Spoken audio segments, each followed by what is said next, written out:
On avait un projet sur Vacheresse, qui est un village à côté, où on avait trouvé un terrain avec ma femme.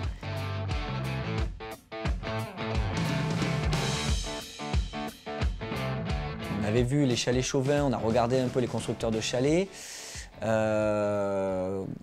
Les constructeurs qui étaient, je veux dire, plus ou moins placés, parce que nous, on avait en fait un budget.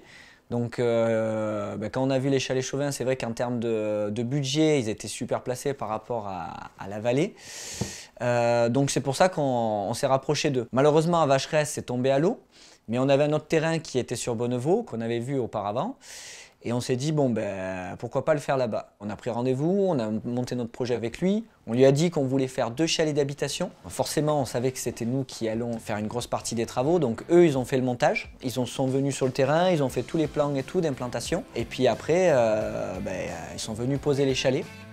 On avait des sources de motivation parce que personne de la famille dans le sud était au courant. Donc c'était vraiment la surprise. Donc ça nous a motivés pour aller beaucoup plus vite dans les travaux.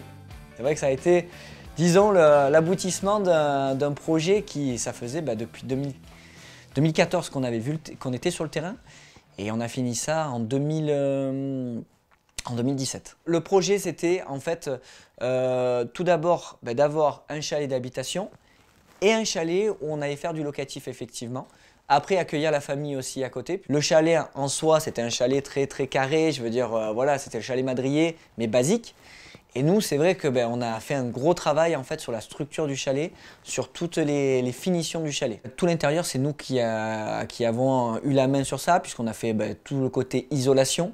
Après, les finitions intérieures, on a fait nous, on a travaillé nos poutres, toutes les poutres comme à l'extérieur, ce qu'on a fait à l'extérieur, on l'a travaillé à l'intérieur aussi. C'est sûr que ça a été du travail, mais non, on était libre de faire comme on souhaitait. C'est tout le monde pareil, quand c'est pas pour soi, on voit pas les choses de la même manière. Toi, en tant que propriétaire, c'est ton chalet, tu vas vouloir le faire à ta manière. Et c'est vrai que tu vas peut-être passer un peu plus de temps, mais c'est vrai que sur les finitions, tu vas faire un peu plus attention. Côté chalet locatif, lui, c'est plus un chalet cocon en fait, où quand il y a une famille qui arrive, on a fait des chambres cabanes vraiment pour les enfants. C'est la surprise, ils arrivent, ils voient ça et puis c'est vraiment le coin des enfants, ils se jettent sur les lits et tout, donc c'est ce côté sympa qui fait que les enfants apprécient.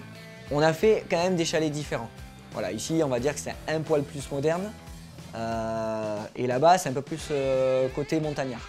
Je lui dirais de regarder tous les tutos, après de bien se renseigner, de demander peut-être des conseils un peu plus, parce que nous c'est vrai que à Monsieur Chauvin, lui c'était le côté commercial, et c'est vrai qu'on aurait dû demander plus à son frère qui était plutôt le côté technique, qui nous donne plus d'infos pour justement qu'on puisse avancer plus facilement. Bon, le chalet, après, on va dire après 2 ans, 3 ans, ça craque toujours, donc c'est du madrier, c'est ça qui est... Bon, on est dans un arbre, on a l'impression d'être dans un arbre, donc c'est vrai que ce côté nature, on va dire que c'est appréciable.